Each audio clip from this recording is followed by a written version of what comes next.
Hi, and welcome to Faith Talks, a program that discusses issues relating to God, faith, and life today. In today's program, we'll be exploring finding God in art. Is that possible? In the studio with me, I have Mervyn Weir, a creative communicator who works across the arts. And also joining in the studio today is Karin Wieczorek, a pastor. Welcome to both of you. Thank you. Now, why is art so important in our lives, do you think? I think because we are creative.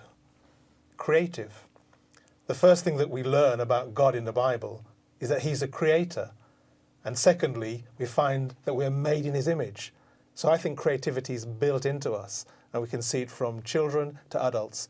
And we are saturated in a very creative, arts-dominated society. But arts is not the first thing I think about when I go to church. I go there to hear a sermon, I go there to maybe see nice architecture.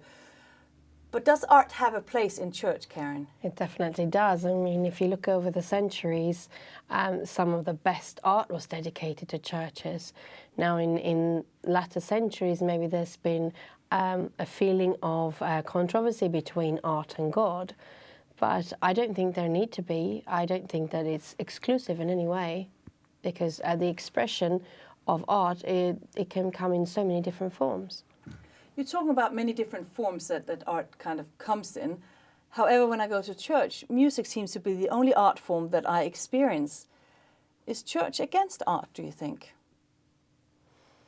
No, I don't think church is against art. I think there have been instances where religious people have created the impression that they're against art because of maybe alternative lifestyles or things like that are less conservative that artists have practiced. And I think just the artistic license of looking at the human body and things like that have created a gap maybe between Christians and artists that needn't be there, really. Mervyn, as someone who works across the art, Karin is saying that doesn't really need to be the divide. Is that a divide you are feeling as somebody who works in arts? Oh, I think it's definitely there. You know, in many different congregations, people are very uncomfortable with the arts because they don't practice them. That they feel alienated, perhaps. And I think much of the time it's because arts are associated with a kind of secular viewpoint. But we need not feel that way, because if we go right back to the beginning, and in the Bible, God used art in many ways to help teach his truths.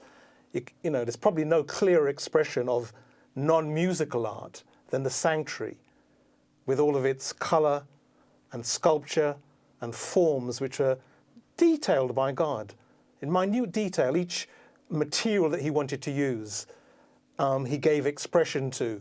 And he also mentioned the guys by name who are going to be responsible for putting this together, and said explicitly that their art was to be blessed by the Spirit. And so that sanctuary picture was a way of helping people understand how God was dealing with sin. And in different eras of the church, art was critical to expanding the spoken word. For instance, stained glass windows were pictures of the gospel that everybody could relate to, even when they couldn't read. So I think it's much more of a modern phenomenon that we have a dissonance between non-musical art and the spoken word. And we probably need to get back to the fact that all art can be used to glorify God. But some will also say, you talk here about stained glass windows, and we know there's a lot of saints in many of the old stained glass windows, because that was when there was more of a Roman Catholic background, or maybe the Anglican background. But it is different than today, and many Christian faith would be uncomfortable with having that type of sanctified images on their walls, wouldn't they? I think it's interesting. If you go to a portrait gallery or something like that, you see how the images of people from the Bible or images of Christ have changed during the centuries. If you see pictures from Byzantine chapels, Jesus looks very different from a medieval Catholic painting of Jesus or a modern one today. And I think it's because art evolves together with humanity. As we change, the art that we enjoy and connect to changes with us. And that's just the way we connect with God, because God meets us where we are. He is everywhere, but we are only caught in our own little capsule of time, and that's where he connects with us. But Mervyn, you talked about that a lot of this art was created in a time where people couldn't read as well. Now that we can read, do we still need to have art in church? Well, now that we can read, people aren't even reading anymore. The current generation are probably obsessed with non-reading media. And so we live in a culture that's dominated by film and multimedia arts. So really, if we're going to connect with modern audiences, the church has to become experts at using all of the creativity that we have and using these media to transmit the gospel to modern people. So I think it's, you know, it's beyond a matter of reading and limited to the spoken word. We should use every channel possible to communicate the gospel, because they each have their advantages and disadvantages. And I think also of how we connect with God. Because when I plan a worship service in church, I try to make sure I don't have the energy to do it every weekend, but to connect with people on different levels. Somebody might connect with God through music. Another one is more intellectual, and it's the spoken word in a sermon that really causes the bridge between them and God. And another person might connect through visual arts or through dramatic arts, so that you might have a little short drama portraying a story from the Bible, for example. And I think that is so important. And then we look at how different people we are and how many creative people might not have found themselves in church because people, as you say, Mervyn, have been very cautious about this whole artist world.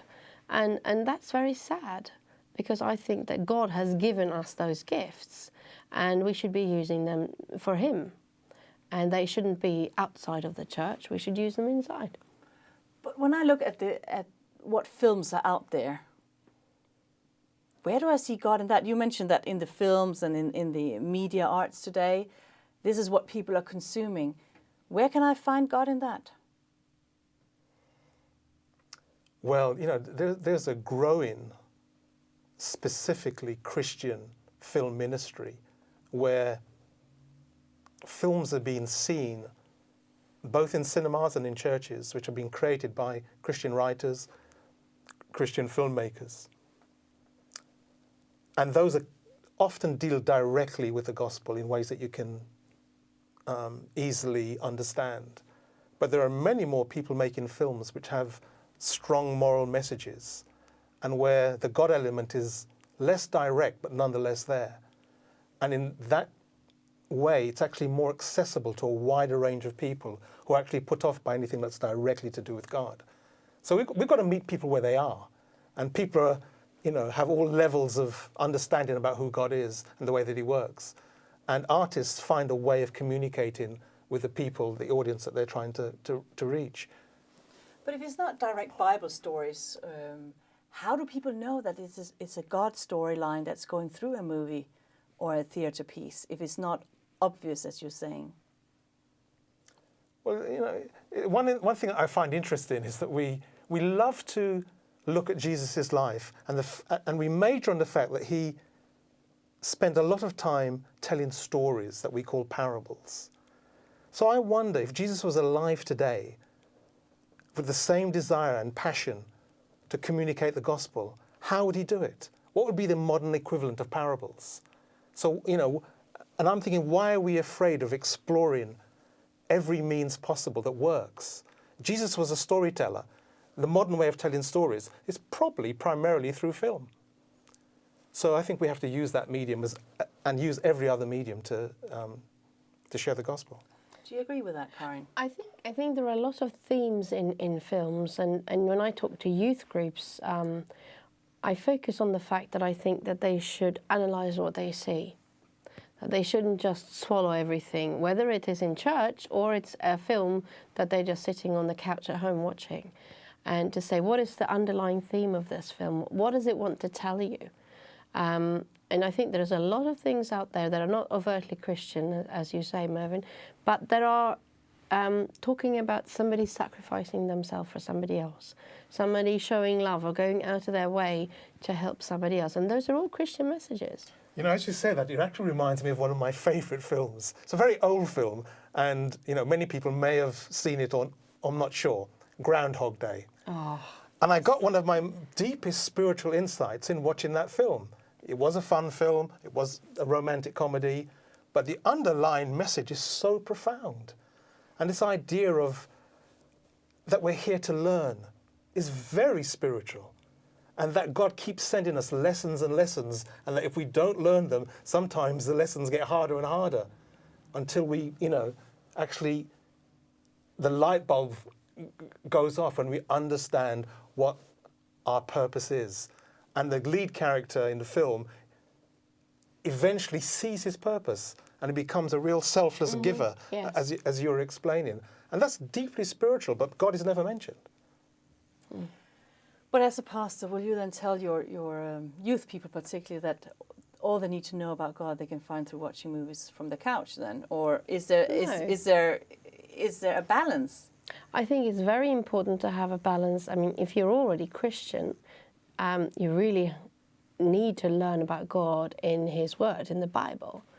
But I think especially for young people who might be going to church and feel that church sometimes feels as if it's for old people, it's important to show them that there are glimpses of God to be had everywhere, in films, in art, in music, and to help them to be discerning, to find those little seeds of divinity.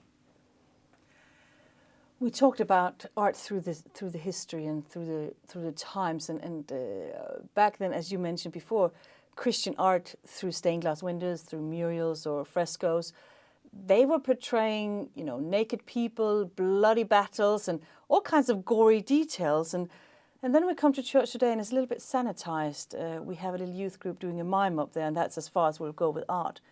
What has happened? Well, you've got Puritanism, you've got all sorts of things that have happened since then. But then you look at the world around us, which is very earthy, very straightforward. And I think that's the maybe divide between the world of arts and movies and what's inside the walls of the church. And that's why we have to create that bridge, I think. But are we not also, perhaps as Christian, being very critical and having a high level of censorship when it comes to using arts in our church? I think, you know, a congregation is going to be filled with mixed levels of people who are liberal and conservative and everything in between. And I think pastors have to bear that in mind in trying to create an environment that can reach everyone. The power of art is that it can be very direct or very indirect. It can be very literal or very abstract. So art isn't limited. Our way of appreciating it might be within a church environment. But really, art itself is very flexible. And we can see that God used it in many different ways within the Bible stories. But when you think about it, the Bible makes it explicit that Christ was stripped at his crucifixion. But for modesty and for censorship, most artists depict it slightly differently. And I think we understand why. So I think it's a matter of being sensitive, but not restricting the power of art to influence us and to really connect with people in a very deep way. When you say that, it reminds me of another film, The Last Temptation of Christ by Scorsese, isn't it? Yeah. Yes, and I remember when it came out, there was so much criticism from Christians because it's a film that looks at Jesus hanging on the cross and the devil tempts him and say, just get down, you have the power, you don't have to do this. And it plays with the idea that Jesus actually does that, steps down off the cross and leads a normal human life. But at the very end of the film, you see him saying, no, I cannot step down off the cross. My purpose here is to die for humanity, and he's back on the cross again. And it's a very, very powerful film, but I think the Christians who objected to it, they only saw a Jesus who got married and had children, and of course that's not biblical at all. But the point of the movie is that Jesus could have, but he didn't. I think you are actually sharing some very powerful examples. But you also talked a little bit about the whole, and these are very understandable because these are straight Bible stories. But Mervyn, you mentioned earlier about abstract art. Abstract art can be a little bit weird to many of us who are not artists and arts people. Does art not need to be understood? Should I not be able to understand it to appreciate it in church? But if you look at the written word and look at the way the Bible is constructed, you have some stories which are absolutely straightforward and direct, and some are much more abstract. And when you think about the prophecies, they're not direct. They're using imagery, painting pictures, very imaginative, that can really get you thinking, dreaming about all sorts of things. And yet God uses that as a way of communicating. Think of the poetic books. It's not direct. God uses beautiful, flowery language to communicate the gospel in some of the Psalms, in the book of Job in particular, very beautifully written. And because we mostly read it in English, we miss a lot of the technical constructions beneath the language, which would show us how clever the poetry is. So God, as I say over and over again, is not limited when he uses art. So I think we should just embrace it all. To me, what matters is the message. There is no new gospel, but there are new ways of communicating it. And it's the job of the artist in each era and in each medium to use their medium in their time to communicate the gospel the most powerful way that they can. How are some of the areas that you as an artist as well, or somebody who is a creative communicator, how are some of the areas that you're seeing coming up or that you think would be amazing to actually utilize more as a Christian church? Well, I actually think, funnily enough, that dance is one of the most powerful mediums that there is. And it's because it doesn't use words. So if you can communicate through movement, it can actually reach everybody, whether they can hear or not, as long as they can see that movement, that you can make sense of it. So I think it's a very underutilized medium in the church, although I think it is being used increasingly and people are feeling more comfortable with it. But we should certainly embrace the fact that David danced before the Lord in a way that was acceptable to him. So that tells me that there is a way of doing it that can make sense to God and that can bring a sense of worship and inclusion to all those who are involved in it. I've seen people do religious dancing in churches in Sweden, and it's not sexual at all. Yeah. It has nothing to do with mating rituals of a nightclub. It's very reverent. And they practice just as much as any choir to make it coordinated and beautiful, and every gesture be showing the story that they're telling. Yeah, that kind of reminds me that we should be reclaiming the arts for God. God is the original creator, and he made us creative. And because, it's like the devil's got all the best music. Well, if music came originally from God, as Christian artists, we need to reclaim all the arts and use them for, his glory. How would you use creative arts in a church service if you had no censorship or no limits, Karin? No censorship or no limits. I would just welcome groups of artists to my church and say, we are going to use your gifts in our church, and just encourage different artists in each service, whether it would be somebody painting a mural on like spray paint and stuff during the service, kind of showing during the sermon what you're preaching about. That would be very powerful. Anything, really. As long as it's, like you say, it's praising God, the purpose is very clear. It's interesting. I went to the theatre recently, and then I noticed above the curtain this inscription. It said, "To wake the soul with tender strokes of art." And I thought, wow, imagine if you're an actor or the director or even the audience. It's kind of a reminder of what art can do to awaken the soul. I thought that was very spiritual. And it shows that many practitioners who we don't think of as being Christian are actually trying to do something very moving, very deep, very spiritual with their art. And I think you mentioned the story in the Bible of where David dances in front of the ark. And I think it's such a moving story because he's so filled with the presence of God, as you are when something's really moving your heart. And how his wife, Saul's daughter, criticizes him and goes, "Oh, all the ladies in the town could see your underwear and your legs as you were hopping around." And she's so critical. And I think, as Christians, we have to be very careful that we are not like Michal, who are criticizing others as they praise God with their gifts.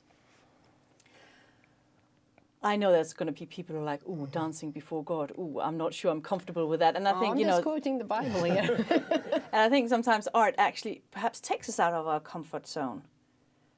But maybe we can also ask the question in reverse: are artists comfortable in church?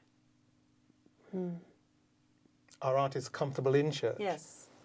I think that's such a big question because there are so many different types of art and so many different types of churches, so many different types of responses that people have.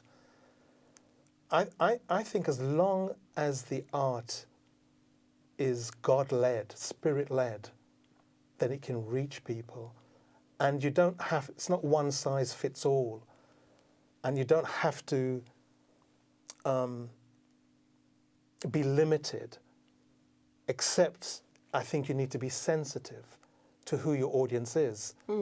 And therefore you will create different types of art for different types of audience. And that's fine. Because there are different types of preachers that appeal to different types of people. Not everybody likes the same style, so why should everybody like the same style of art?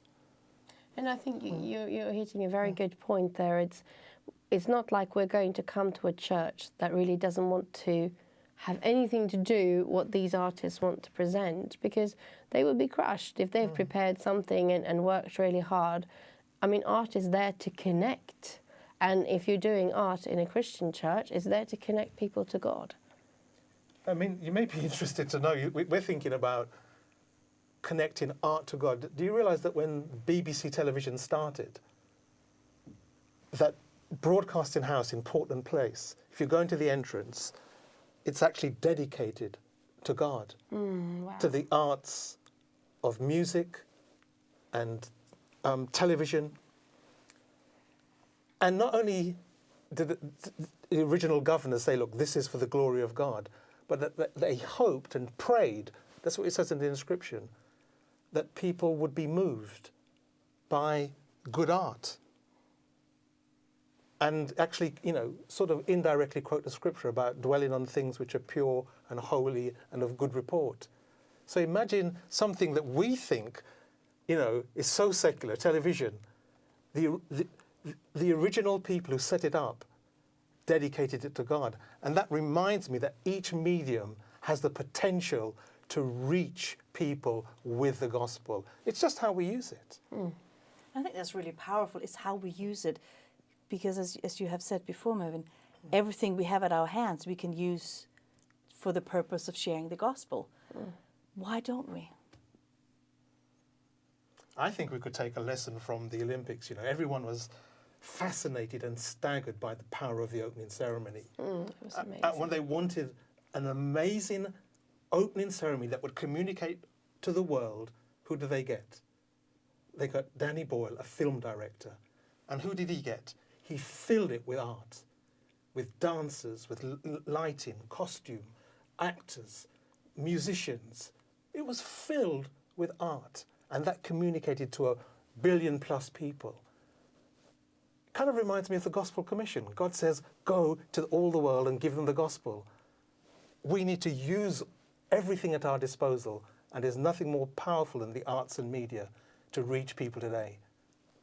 So. Absolutely, and I think those of us who saw the opening of the Olympics would also recognize that it was a moving spiritual experience watching it, even though you weren't there. Yeah. That was still a moving spiritual. But Karin, how can we as a church, how can you as a pastor, as Mervyn has explained, use more of the arts in communicating the gospel? I think there has to be a consciousness in the planning. When you plan worship services, there has to be a consciousness when it comes to the gifts that are represented in the church. Doing spiritual gift tests, for example, it's just such a simple thing. But every member of the church knowing, what are my spiritual gifts? And then people saying, well, I also have talents. These are my talents that God has also given me. And to recognize that, and for people to actually dare and say, look, I can do this. Because somebody might be able to do something, but the pastor, the people planning the worship service have no idea. So it's a sharing, and we have to create an atmosphere where people feel comfortable to share and say, this is what I would like to do in church, and where they also feel that they are safe enough to share that people are not going to criticize them for the way they want to praise God. You know, this is so true. Think of how many talents are going unused in churches. How many young people who are gifted in specific artistic areas who end up leaving church because they cannot find a place to express their gift. Because we often narrowly only accept a few of the gifts. And even when we accept music, we still only accept a narrow kind of music very often. So it's not even the full range that would reflect the talent that's available. So if we're just being pragmatic and want to keep and get young people excited about about church life, let's use the talent that they have. And when we think about the kind of courses that young people go and study, many of them go and study arts, media, communication, well, we need to utilize that energy and that commitment back into church before we, rather than lose it. And I think both of you have expressed very well how art is such an intricate part of who we are both as humans, but also as Christians. And how much poorer would our world not be without art? And that's a full range of art. And it's a challenge to all of us to actually make use of the arts that are of today. The medias, the filmmaking, however it is, we should be able to use all of that to share who God is. Well, I want to thank you both for being in the studio with me today, and I want to thank you for watching today. And if you want to connect, or if you want to comment on any of the issues that has been raised today, why don't you send us an email or join our Facebook group and start dialoguing with us there. Thank you for watching.